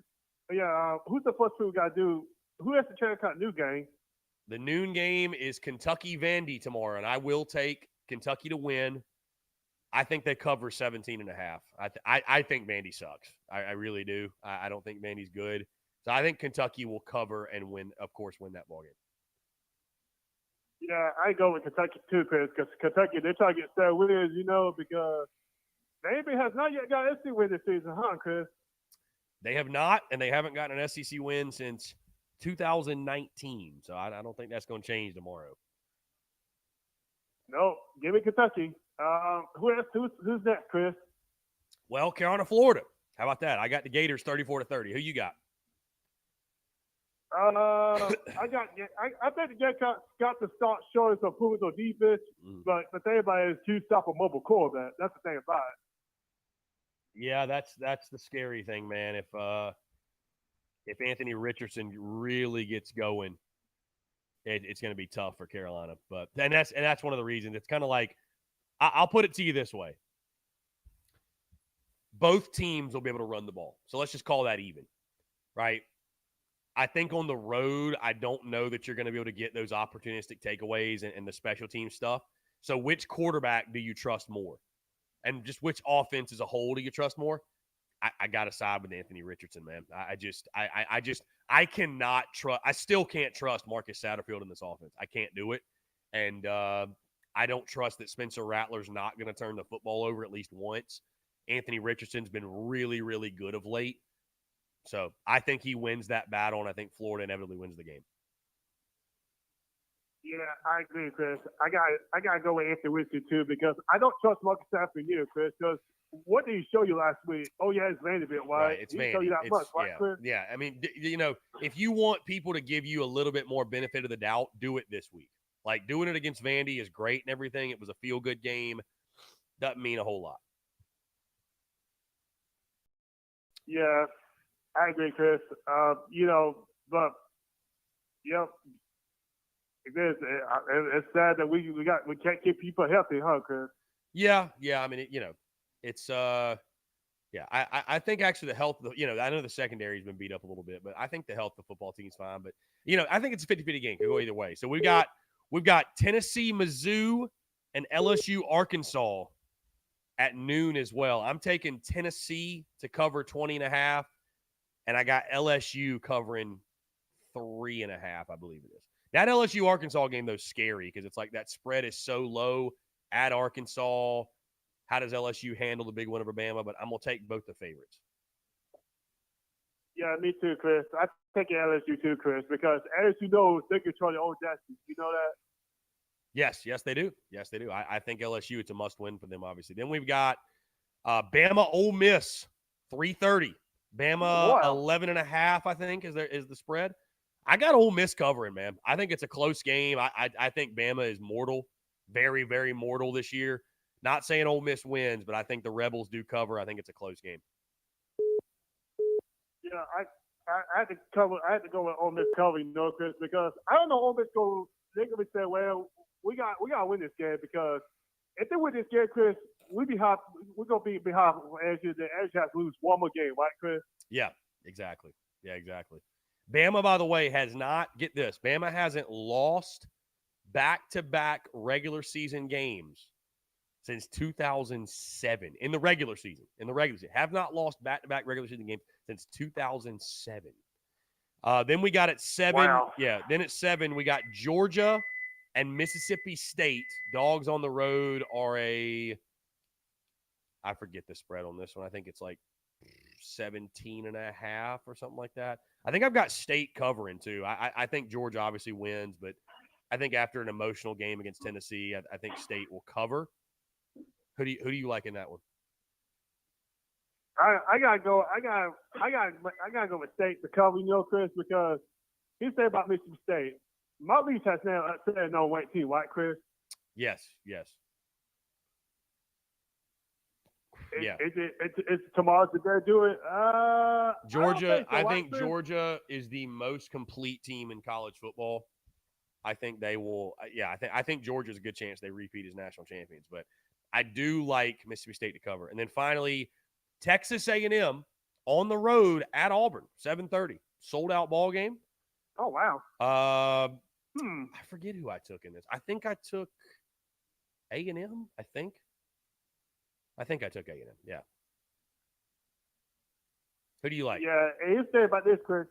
I call that A the cover because he said about Auburn A. 14 are 30 cents. Mm-hmm. Somebody's gonna go 30 cents, right, Chris? Yes. Mm-hmm. Yeah. Auburn playing with an interim coach, so it'll be an interesting game. Oh yeah, it will be. So Chris, who's gonna get the first to let go? Jimbo Fisher or this Cowboys keep it warm?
what just happened? Okay, I don't know what just happened. The Wi-Fi just bugged out on us. I don't know what just happened. I don't know what just happened. Anyways, Justin just went off the line. Appreciate Justin. I hope you guys heard the end of that call and all his picks. You guys let me know that you can hear me, see me, all that good stuff. Okay, good to go. The internet just, I don't know, just like bugged out. Muschamp Hackers have been giving us a time, but you know what it is, guys. We keep it moving. That's one of my favorite sayings too. Just keep it moving. You know what I mean? A body in motion stays at motion, and a body at rest stays in rest. So whatever that means or what that means in life, no matter what, just keep it moving. And again, I really appreciate and love the fact that you guys continue to tune in and show love, and you don't hold it against me too much. That sometimes the hackers, sometimes the Napier hackers. Do you know Billy Napier has us blocked on Twitter? Did you guys know that? Billy Napier has us blocked on Twitter. Why? I have no earthly idea. No earthly idea whatsoever. So Jeff Bolton says we're good. Good deal. Good deal. Guys, I know we had a couple missed calls. I appreciate Justin calling in. If you guys want to call back in, 843-790-3377. I'll tell you this, by the way. My Father's Cigars. This has been a fantastic smoke. Fantastic smoke. And I'll tell you this. Get you guys cigars from Carolina Cigars. Of course, we're here on location at Carolina Cigars. Give them a call and or go to their Instagram, shoot them a DM at Carolina_cigars. Get your Gator pack. You need the Tennessee pack. You need the Clem Sucks pack. You need the Clem Sucks pack. Courtney, what's funny, I've never called Billy Napier like in a piece of content, or even I think Twitter. I don't think I've ever called Billy Napier Sunbelt Billy. I don't think I ever have. So I don't think that's why he blocked me. I think probably he just saw a South Carolina. I don't know. I don't know why. Anyways, guys, appreciate y'all tuning in. Again, I got Gators winning the game 34-30, but I've never called Billy Napier Sunbelt Billy. It's a great diss, though. It's a great diss. It's a fantastic diss. Travis says, put Nicky Mamori on Anthony Richardson. Guarantee that dude tackles him. Nick will stick you. Yeah, that might be the move. You got to do something. Limiting the quarterback run game gonna be pivotal. I mean, I think if Richardson is getting outside the pocket, making plays with his legs, I don't see how South Carolina. What do you do? You know what I mean?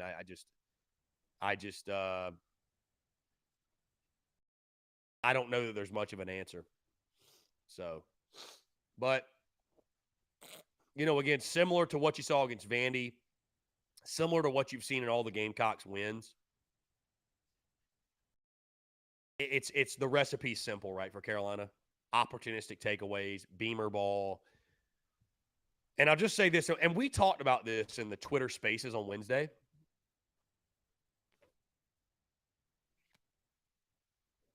I know the way that Carolina is winning is frustrating for some people, right? We're not flashy. We're not sexy. We're not doing it in grand, glorious fashion. But I'll tell you this, guys. If Shane Beamer, if this football team, this program, if we're able to win games, win enough to get to bowl games, and heck, even win some bowl games here and there, if we're able to do that over the first couple of years while Beamer's recruiting his tail off and building the roster and building the program, like, there are much worse positions to be in, right? Obviously, his tenure is going to be judged off of could he get the offense going. I've said that many times, and I think it's just true. But there are worse spots to be in.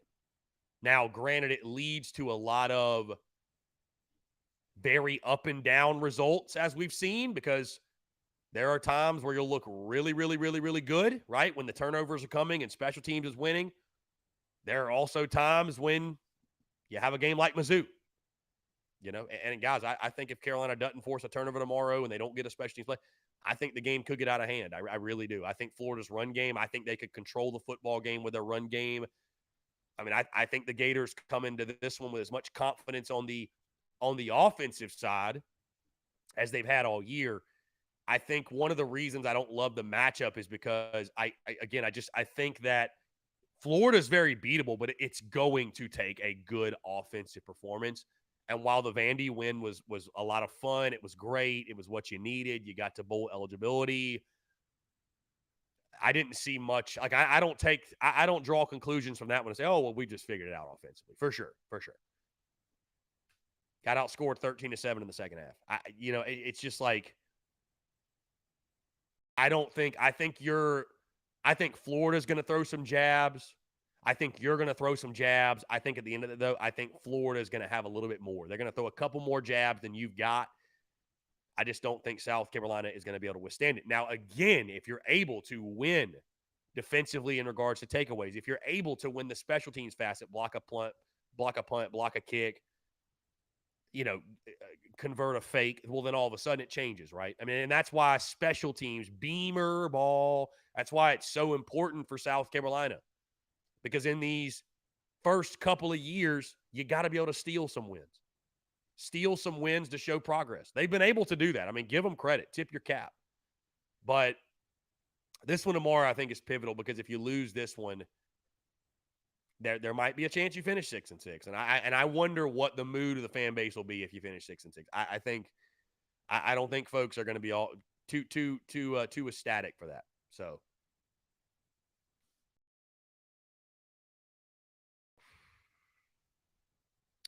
Guys, we're going to keep it rolling. I don't think we'll take another break. I want to say this, by the way. I haven't mentioned it all show. But today is a really cool day, right? By the way, happy Veterans Day. I do want to say thank you to all of our veterans, those who have made the ultimate sacrifice for this country. It definitely hits different, me having a brother in the Army now. I just want to say thank you all so much. Thank you to the veterans out there. Thank you for your service. Thank a veteran today. It's a very special day in that regard. Of course, it's game day E. But today also marks, if you go to our Twitter, right, you're going to see it's the Spurs Up Show's birthday. And you're like, why, what does that mean? 4 years ago to the date was the day that I officially filed for and got the LLC for the Spurs Up Show. So today, 4 years ago today, is when the Spurs Up Show became a business officially. And so it's a really, really cool day, when you look back just where we were 4 years ago. And for those of you who have been following along since then, I know you're out there, but you think of like what the Daily Crow was at that point, right? Like I was working my 9 to 5, and on my lunch break, right? On my lunch break, I would go down to this park that was like 5 minutes away on my lunch break, and I had a tripod, and I would set up my phone, and I would stream on Periscope. And so the Daily Crow was just this Periscope 10-minute random thing, right? This just random segment of content I was doing. And I was wearing a golf polo, like no hat, right? We didn't even really have merch then. And I was doing it that way. And so just to think how far we've come, all of the things that have happened since then.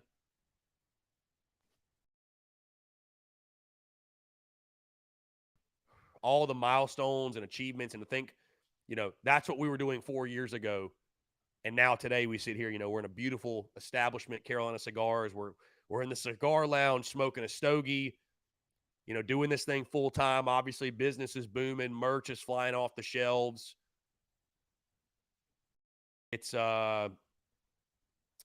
really, really cool. I'm someone that I try my best to stay in the present moment, to be present, because the present moment is all we have. But never will I forget what it's taken to get to this present moment. Never will I forget the work and the blood, sweat, and tears that have gone into getting to and building this present moment and building what this reality is. So I want to say thank you to you guys. Again, the love, the support over the last 5 years when I first started, over the last 4 years when the Spurs Up Show became a business, over the last 3 years since August 2019. That's when I moved to Columbia and we started doing this full time, right? Been doing it full time ever since. So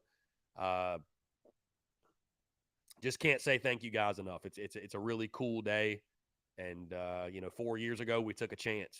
4 years ago, I rolled the dice. 4 years ago, I just People ask me all the time, did you see TSUS becoming what it is today and what it's evolving into and what it continues to evolve into? And, as I've told you guys before, when you're on the journey, right, you get to a certain point or you hit certain things. Like there's certain milestones you hit and there's things that happen you can't even dream up, right? You can't even predict. You can't even project them happening, but they're just a byproduct of the continuous day after day after day grind, leading with service and gratitude and perspective. And they're just a byproduct, and they're a beautiful byproduct. They really are. They really are. And there's been adversity along the way. There's been ups and downs like anything else, but I trust God's timing. I trust the universe, and everything happens for a reason, and everything certainly has happened for a reason, and it's led us to this point, which is a beautiful thing. It's a beautiful thing. The fact that we get to do this every single day, conversate with each other, talk Gamecock, share in our passion for this team, share in our passion for sports alone. It's truly a beautiful thing. And so I want to say thank you to you all. Without you guys, your love and support, a business like Carolina Cigars wouldn't be interested in partnering with me. Without you guys, your love and support, everything that's happened would not have happened. It wouldn't be happening, right? So, 4 years ago today, we rolled the dice and we took a chance and I bet on myself and bet on a dream, and I'm glad I did because I think it's worked out pretty well to this point.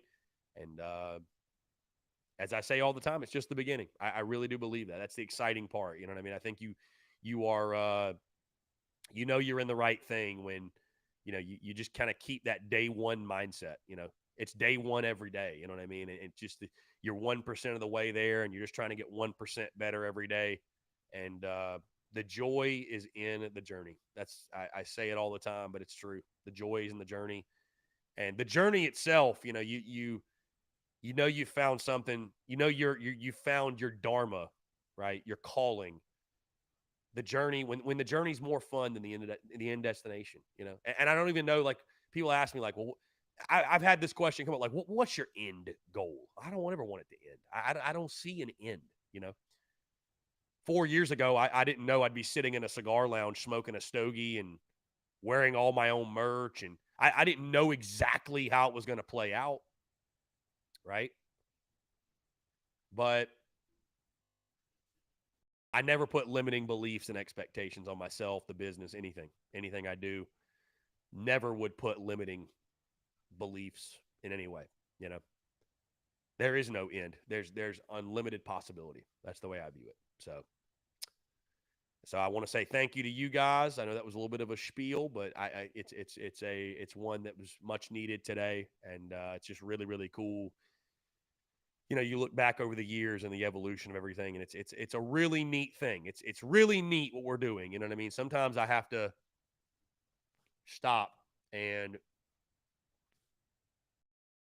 really remind myself as we lose the light on that guy. Hold on one second. Got to have the stogie lit while we're talking about this. But it's really cool.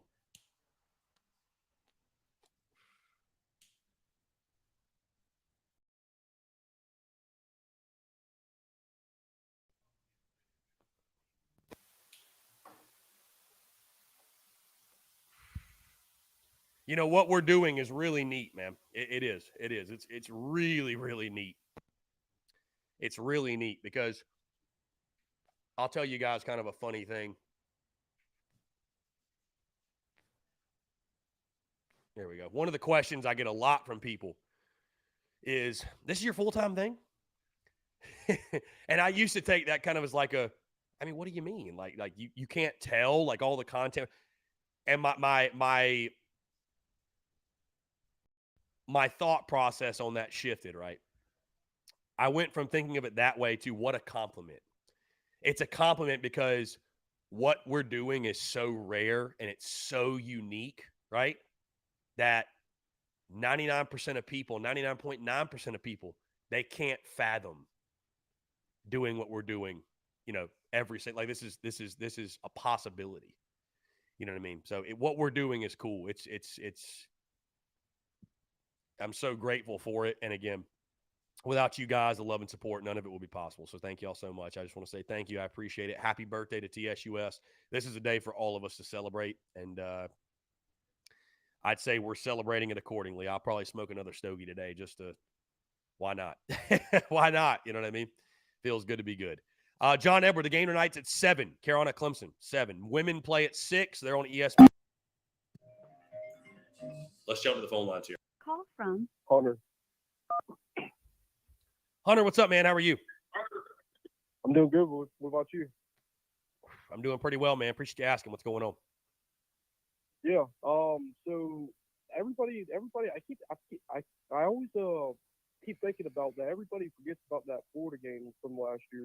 We beat them for 40-17, and I don't know why people keep underestimating us. That we're not going to beat them the same way we did with last year. Well, I think, man, when you look at that game, I mean, the transitive property doesn't always work that way, right? And we're a completely different team too. I mean, Right. heck, we the guys we've added and what have you. And I think you look at Florida last year; they were a mess. They were a mess. I talked to Brad Lawing, former Gamecocks defensive line coach, also coached at Florida, and he told me they were just they were in complete disarray behind closed doors. So I don't think you can look at the game last year and say, well, because this happened last year.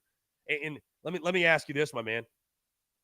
Going off of that, we got Tennessee next weekend. You want to win that one badly. Should I just say that, well, I mean, Tennessee was up 28-0 in the first quarter. Is that what's going to happen again? I mean, I understand what you're saying, but you can't really – I mean, Clemson beat Carolina 30-0 last year. Is that what's going to happen in 2 weeks? I mean, you can't really you can't really just base a prediction or a pick off of what happened last year. You know what I mean? Last year. It's for Florida, bro, completely different coaching staff. Personnel was different. Their starting quarterback was different. Our starting quarterback was different. So I think there's definitely differences for sure. Yeah. I feel like we have the same coaching staff. I mean, besides the quarterback situation, I mean, we had a third string quarterback, Jason Brown, that was playing that had too many touchdowns and everything. And I don't know. I feel like we can pull it off again this week. Oh, I mean, dude, listen, I think that I think it's a toss-up game. I don't think there might be some out there that are picking Florida to cover and to win big, but I think that most people think this will probably be a pretty competitive back and forth, close football game. I think there's definitely a path and a recipe for South Carolina to win. Right. But, it's going to be tough, going to their place. It's senior day. It's the Swamp sold out. It will be a great win if Carolina gets a win. It will be a great win. One of their Florida games, I mean, their fans were loud as shit too. So I heard I don't know. I've seen something on Instagram. Apparently they're playing Tom Petty at the South Carolina practice. So I guess they're practicing it out and trying to, get the feel of it. Yeah. So, I mean, it's a very winnable game. And, I mean, I'd say of your last three, this Orange Crush, quote-unquote Orange Crush, it's the most winnable left. So, it's a huge opportunity, man, and it's a huge game for sure. And I think it's definitely, without a doubt, a game we can win. I'm picking the Gators, but I could see 34-30 the other way. I could see 31-27. Right, I could see 30. I think you're probably going to have to score 30 to win. But very winnable game. I mean, which I don't see that we don't have a problem doing that because the way we play with Arkansas, we didn't give up on that fourth quarter and they kept playing. So yeah. So we'll see. I mean, it's again, it'd be a huge win, man. Getting your second straight win over Florida, and it'd be just your third all-time win in Gainesville. So yeah, it'd be a massive W, and to get to 7. It would also build a lot of momentum going into that Tennessee game, home at night, Willie B. You never know, crazy things have happened. And then, of course, the Clemson game. So, by the way, we'll build a lot of momentum. Yeah, I mean, let's just hope we can get that win. Indeed. Hunter, I appreciate the call, my man. I'm looking forward to the game tomorrow. Let me say two more. Yeah, go ahead. Let me say two more things before we go. Yeah. Trump 2024 and go Gamecocks. Appreciate it, Hunter. Oh, God. Attaboy, Hunter. By the way, one last thing I just saw. So they were just showing the replay of the South Carolina Vandy game. And at the very end, I didn't even realize this, but Hunter Beamer, when he was, when Shane Beamer was hugging Hunter Beamer, he had the towel in hand, and you could see the Beamer ball towel on the telecast. I didn't even realize that until just now. So, obviously, we posted the video of Hunter Beamer holding up the towel. So, for those that wonder, by the way, how Shane Beamer feels about TSUS, that right there, I think that's all the confirmation you need. Folks, what a blessing. What a great day. Thank you so much for the callers. Thank you so much for Jake Crane taking the time to give his thoughts. Another fantastic week in the books, guys. I just can't say thank you enough, and a special day today for sure. And again, thank you to all the veterans out there. Happy Veterans Day to you all. And, yeah, go Cox. Beat Clemson. Beat Maryland tonight on the hardwood. And, of course, let's beat the Gators tomorrow. I'm out, guys. Y'all take care. Appreciate you all tuning in. Have a fantastic weekend, and we will talk to you all on Monday.